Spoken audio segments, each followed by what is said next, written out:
ছাত্র জনতাকে নির্বিচারে হত্যার দায়ে বাংলাদেশ আওয়ামী লীগকে নিষিদ্ধ ও দল হিসেবে তাদের নিবন্ধন বাতিল চেয়ে হাইকোর্টে রিট দায়ের করা হয়েছে। একই সঙ্গে রিট আবেদনে যেসব প্রতিষ্ঠানে শেখ হাসিনার নামে রয়েছে সেগুলোর নাম পরিবর্তন চাওয়া হয়েছে। সোমবার 19 আগস্ট মানবাধিকার সংগঠন সারদা সোসাইটির পক্ষে নির্বাহী পরিচালক আরিফুর রহমান মুরাদ ভূঁইয়া রিটটি দায়ের করেছেন। রিটে দেশ সংস্কারের লক্ষ্যে বর্তমান অন্তর্বর্তীকালীন সরকারের মেয়াদ সর্বনিম্ন 3 বছর চাওয়া হয়েছে। পাশাপাশি বিদেশে পাচার করা 11 লাখ কোটি টাকা ফেরত আনতে এবং বিগত আওয়ামী লীগ সরকারের আমলে চুক্তিভিত্তিক নিয়োগ পাওয়া কর্মকর্তাদের বদলি করার নির্দেশ চাওয়া হয়েছে। পরে রিটকারী আরিফুর রহমান মুরাদ ভূঁইয়া বলেন, রিটের এই বিষয়গুলোতে রুল ও আদেশ চাওয়া হয়েছে। বিচারপতি কে এম মাসুদুজ্জামানের নেতৃত্বাধীন হাইকোর্ট বেঞ্চে রিট আবেদনটির শুনানি হতে পারে। দর্শক, এই সংবাদটির ভিত্তিতে কয়েকজন সাধারণ দর্শকের কমেন্ট আমি আপনাদেরকে পড়ে শোনাতে চাই। মাসুদুর রহমান নামের এক দর্শক কমেন্ট করেছেন, আওয়ামী লীগকে আইনগতভাবে নিষিদ্ধ করুন। স্বাধীনতার পর থেকে ভারতীয় আগ্রাসী কূটনীতিক হস্তক্ষেপ বাংলাদেশকে ক্ষতিগ্রস্ত করেছে। ভারত এটা করেছে কারণ ভারত বাংলাদেশকে গণতন্ত্রের অভাব রয়েছে এবং ভারত বাংলাদেশকে তার উপনিবেশে পরিণত করতে চায়।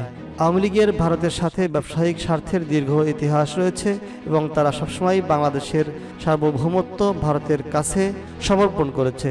ভারত বাংলাদেশকে অস্থিতিশীল করতে শেখ হাসিনাকে তাদের পুতুল হিসেবে ব্যবহার করে এবং এখনও তাকে বাংলাদেশের স্বার্থের বিরুদ্ধে উস্কানিমূলক বক্তব্য দিতে শোনা গেছে।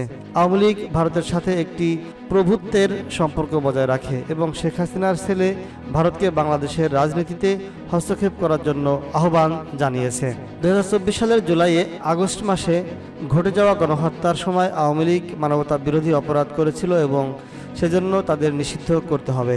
বাংলাদেশের অন্তর্বর্তী সরকারকে অবশ্যই আওয়ামী লীগকে নিষিদ্ধ করার জন্য জোরালো প্রমাণ সংগ্রহ করতে এবং সময়ে ঘটে যাওয়া এই নৃশংসতার আন্তর্জাতিক তদন্তের সহযোগিতা করতে হবে।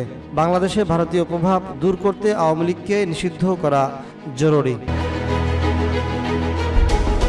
দর্শক, আরও একজন কমেন্ট করেছেন, নাম সালমান সাকিব, আপাতত 15 বছর প্রায়শ্চিত্ত করুক, বিচার হোক, এরপর কেউ বাকি থাকলে আগের যে মুসলিম লীগ ছিল আছে ওখানে গিয়ে তারা রাজনীতি করুক।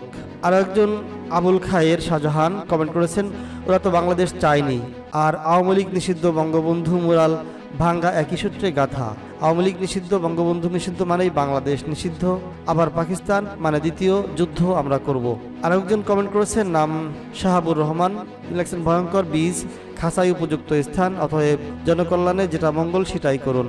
দর্শক, এই যে 5 জন ব্যক্তির কমেন্ট এবং সংবাদটি আপনারা শুনলেন, এই বিষয়ের উপরে আপনাদের মতামত কি অবশ্যই এই ভিডিওর নিচে কমেন্ট সেকশনে আপনাদের মতামত রাখবেন।